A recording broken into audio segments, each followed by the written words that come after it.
السلام علیکم ورحمۃ اللہ وبرکاتہ۔ اس خالق برحق کے نام سے جس نے اپنے نور سے نور مجسم صلی اللہ تعالیٰ علیہ وسلم کو خلق فرما کر نور ہدایت کا جامہ پہنایا۔ کروڑوں درود و سلام اس ہادی برحق پر جس نے معبود و عبد، خالق و مخلوق، حق و ناحق، جائز و ناجائز، خیر و شر اور حلال و حرام کا امتیاز بخشا۔ جنت کی بشارت، عذاب آخرت کی وعید، ایمان کی تربیت اور قرآن کی روحانی غذا پہنچائی۔ ناظرین کرام، ہم سب سے پہلے بات کرنے والے ہیں حضور صلی اللہ تعالیٰ علیہ وسلم کی ولادت پر۔ حضور صلی اللہ تعالیٰ علیہ وسلم نے ارشاد فرمایا، میں ابراہیم کی دعا، عیسیٰ کی بشارت اور اپنی والدہ کا سچا خواب ہوں۔ خالد بن معدان رضی اللہ عنہ کہتے ہیں کہ حضور صلی اللہ تعالیٰ علیہ وسلم کے اصحاب نے آپ صلی اللہ علیہ وسلم کے بارے میں دریافت کیا تو حضور صلی اللہ تعالیٰ علیہ وسلم نے فرمایا، میں اپنے باپ ابراہیم کی دعا اور عیسیٰ کی دی ہوئی خوشخبری ہوں۔ میری والدہ جب امید سے ہوئیں تو گویا ان کے جسم سے ایک روشنی نکلی جس کی وجہ سے سرزمین شام میں بصرہ کے محل روشن ہو گئے۔ اس روایت کو محمد ابن اسحاق بن یسار، جنہیں امام المغازی کا خطاب حاصل ہے، اپنی سند کے ساتھ بیان کرتے ہیں۔ یہ مجاز ان کو حاصل ہے۔ اس کو سیرت ابن حشام، تفسیر طبری اور مستدرک للحاکم میں بھی اسی سند کے ساتھ روایت کیا گیا ہے۔ اس کے علاوہ یہ بھی بتایا گیا ہے کہ آپ صلی اللہ تعالیٰ علیہ وسلم 12 ربیع الاول بہار کے مہینے میں سوموار یعنی پیر کے دن دنیا پر تشریف لائے۔ آپ کو بتا دوں، اصول الکافی کے 10ویں باب میں بھی 12 ربیع الاول ہی تحریر ہے۔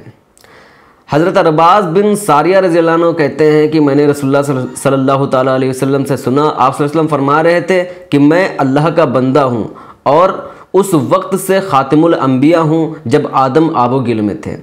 بعض نے 9 ربیع الاول بھی لکھا ہے۔ احمد رضا خان فاضل بریلوی صاحب نے اپنی کتاب فتاوی رضویہ جلد 26 میں 8 ربیع الاول تحریر کیا ہے، اور حضرت غوث پاک رضی اللہ عنہ نے اپنی کتاب غنیۃ الطالبین میں 10 محرم تحریر فرمایا ہے۔ زمانہ امام المغازی کو سند مان کر 12 ربیع الاول ہی تسلیم کرتا ہے۔ ناظرین کرام، اسی طرح کے اختلافات آپ صلی اللہ تعالیٰ علیہ وسلم کی وفات شریف پر بھی ہیں۔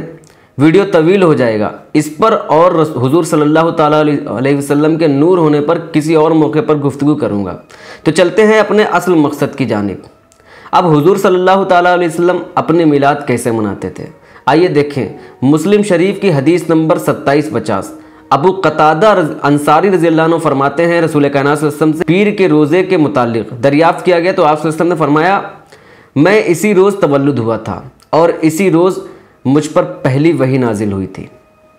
یہ تو تھا آپ صلی اللہ تعالیٰ علیہ وسلم کا طریقہ اپنی یوم ولادت منانے کا۔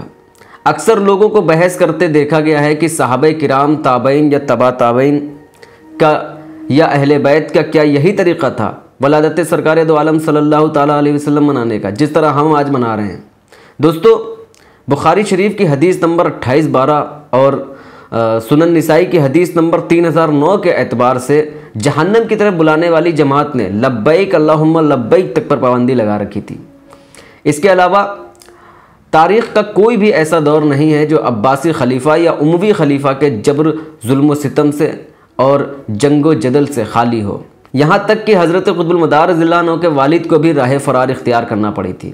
کہنے کا مطلب یہ ہے کہ انہوں نے کسی قسم کی خوشی منانے کا موقع ہی کب دیا؟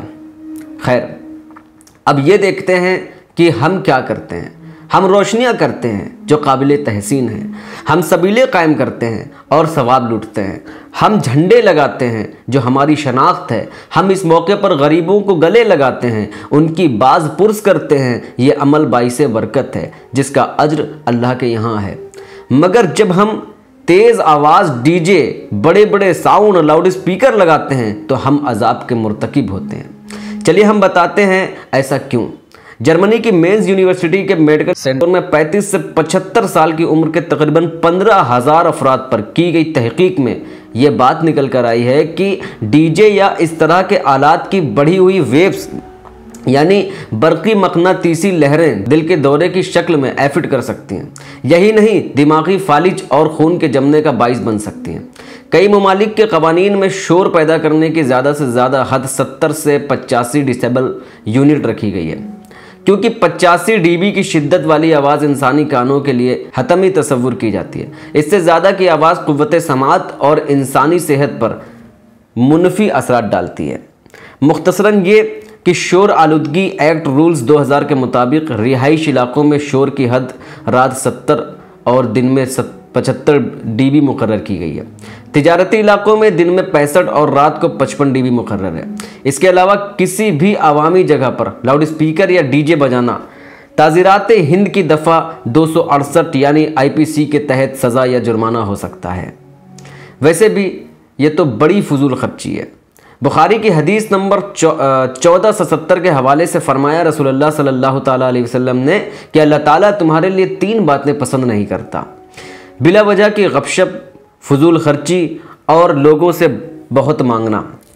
سورہ بنی اسرائیل کی آیت نمبر 26 اور 27 میں ارشاد باری تعالیٰ ہے کہ رشتہ داروں، مسکینوں، مسافروں کا حق ادا کرتے رہو۔ اسراف بیجا سے بچو، بیجا خرچ کرنے والے شیطان کے بھائی ہیں اور شیطان اپنے پروردگار کا بڑا ہی ناشکرا ہے۔ اسی طرح اور بھی تمام چیزیں ہیں جن کا دین سے کوئی لینا دینا نہیں۔ دوستو، اسلام کے کسی بھی تہوار میں ہردنگ نہیں ہے، سادگی پسند کریں، اسے اللہ اور اس کا رسول بھی پسند فرماتا ہے۔ سوائے ابلیس کے جہاں میں سبھی تو خوشیاں منا رہے ہیں۔ اللہ تعالیٰ ہماری ان خوشیوں کو قبولیت کا شرف بخشے اور فعل شیطانی سے محفوظ فرمائے، آمین یا رب العالمین، وما توفیقی الا باللہ۔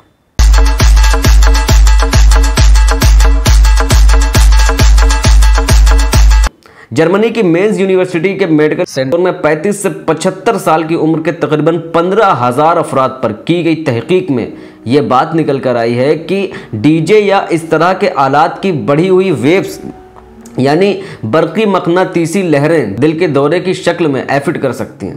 یہی نہیں، دماغی فالج اور خون کے جمنے کا باعث بن سکتی ہیں۔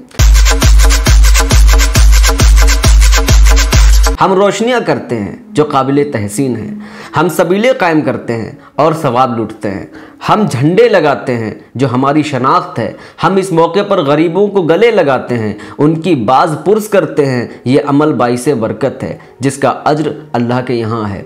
مگر جب ہم تیز آواز ڈی جے، بڑے بڑے ساؤنڈ، لاؤڈ اسپیکر لگاتے ہیں تو ہم عذاب کے مرتکب ہوتے ہیں۔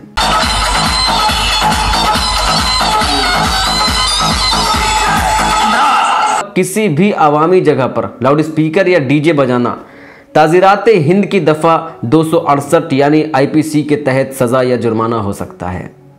ویسے بھی یہ تو بڑی فضول خرچی ہے۔